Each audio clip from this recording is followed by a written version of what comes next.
kasih melayani, jadi tugas panggilan mulia, beritakan keselamatan, taburkan benih Injil. Shalom, salam sejahtera dalam kasih Tuhan Yesus Kristus. Salam jumpa dalam Sabda pagi hari ini. Sebelum kita mendengarkan, menyaksikan Sabda pagi hari ini, mari kita berdoa. Tuhan Yesus, Gembala kami yang baik, kami sungguh bersyukur kepadamu ya Tuhan, karena pada saat ini kami boleh diberkati oleh Tuhan dengan tubuh sehat kuat. Saat ini kami akan merenungkan Sabda pagi.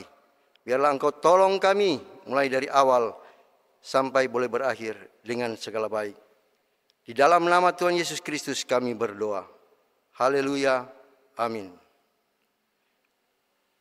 Saudara-saudara yang kekasih dalam Tuhan Yesus Kristus, tema renungan Sabda pagi kita pada saat ini adalah mendengar, memahami, dan melakukan petunjuk Tuhan. Pembacaan Alkitab kita pada pagi hari ini terdapat dalam Bilangan 10 ayat 3 hingga ayat yang keempat. Demikian bunyinya. Apabila kedua nafiri itu ditiup, segenap umat itu harus berkumpul kepadamu di depan pintu kemah pertemuan. Jikalau hanya satu saja ditiup, maka para pemimpin, para kepala pasukan Israel harus berkumpul kepadamu. Demikian pembacaan Alkitab. Saudara-saudara yang dikasihi dan diberkati Tuhan Yesus, kita memiliki dua telinga dan satu mulut, pertanda bahwa harus lebih banyak mendengar dan sedikit berbicara. Bacaan kita saat ini, Tuhan Allah menyampaikan kepada Musa apa yang harus dilakukan kepada umat Israel. Tuhan Allah memberi petunjuk tentang arti dari nafiri yang ditiup. Apabila kedua nafiri itu ditiup, segenap umat itu harus berkumpul kepadamu di depan pintu kemah pertemuan. Jikalau hanya satu saja ditiup, maka para pemimpin, para kepala pasukan Israel harus berkumpul kepadamu. Di sini tidak ditemukan adanya sahutan balik dari Musa kepada Tuhan Allah. Ia mendengar dengan saksama apa yang disampaikan oleh Tuhan Allah. Saudara-saudara yang dikasihi dan diberkati Tuhan Yesus, sesungguhnya ada beberapa keuntungan ketika kita banyak mendengar dan sedikit berbicara. Antara lain, kita jadi berpikir dulu sebelum berbicara, mendengar dulu sebelum menyimpulkan,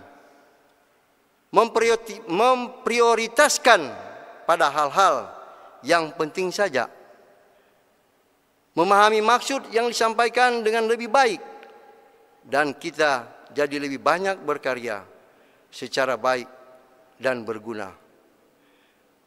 Dalam kehidupan nyata, kita sering menemukan ada orang yang banyak berbicara namun sedikit mendengar.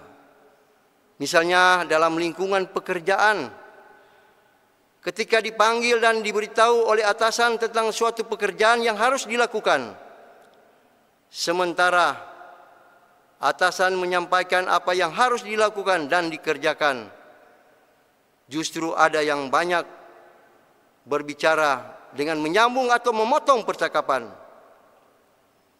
Pada akhirnya tidak memahami dengan benar maksud dan tujuannya yang disampaikan. Akibatnya pekerjaan yang dikerjakan menjadi tidak maksimal dan tidak memuaskan. Saudara-saudara yang dikasihi dan diberkati Tuhan Yesus, dalam lingkungan keluarga sering kali terjadi antara suami istri, orang tua dan anak. Ketika suami atau istri berbicara pada pasangannya, namun pasangan tidak mau mendengarkan. Akibatnya terjadi pertengkaran. Begitupun antara orang tua dan anak. Ketika orang tua menasihati anak-anak, anak-anak yang lebih banyak berbicara dan tidak mau mendengarkan. Akibatnya, anak-anak mendapat banyak kesulitan dan bahkan berdampak kurang baik pada masa depan karena tidak menghormati orang tua. Karena itu, firman Tuhan saat ini mengajar kita untuk banyak mendengar, sedikit berbicara, dan melakukan perintah atasan, perintah orang tua, terutama perintah Tuhan Allah, melalui firman-Nya, agar hidup dan karya kita berguna dan menjadi berkat. Amin. Saudara-saudara yang kasih dalam Tuhan Yesus Kristus, mari kita berdoa. Ya Tuhan Bapa di surga, terima kasih atas firman-Mu yang sudah kami dengar dan renungkan saat ini. Biarlah firman ini boleh menjadi pegangan kehidupan kami untuk kami beraktivitas hari ini. Terima kasih Tuhan Yesus. Haleluya. Amin. Demikian sabda pagi hari ini. Shalom. Tuhan Yesus memberkati. Maju terus, maju